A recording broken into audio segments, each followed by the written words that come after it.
এই ভাইয়া চাউলগুলা তাড়াতাড়ি মাইপা দাও, এত দেরি করতেছো কি লিগা? বাড়িতে মেহমান আইছে। আরে ভাই এত দৌড় হারা হইতাছেন কে? সব কাজ বাদে তো আপনার চাল মাপতাছি, একটু অপেক্ষা করেন দিতাছি। আচ্ছা দাও, অপেক্ষা করতেছি।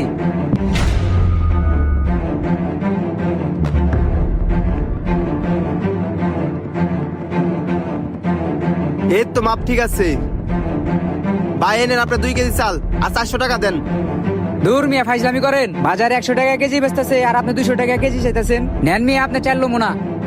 যান যান, অন্য কোথাও তো কম দামে পাইবেন না। কি ব্যাপার, আমার 1 বস্তা চাল আছিল, আর চাল কই গেল?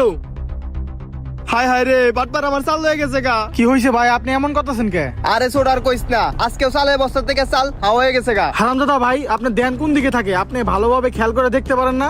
আরে ছোট, কিছুক্ষণ আগে বস্তাটা ভরা ছিল, এখন দেখি খালি। তাইলে একটু আগে কোন কাস্টমার আইছিল? একজন লোক আইছিল চাউল কিনতে, খালি হাতে আইছে, খালি হাতে গেছে গা। আরে ভাই, চুররা কিছু নিয়ে আসে না, ওরা খালি হাতে আসে আর খালি হাতেই যায়। কালকে থেকে আমি দোকানের দিক নজর রাখবো। আচ্ছা ঠিক আছে ছোট, তাই করিস। জনি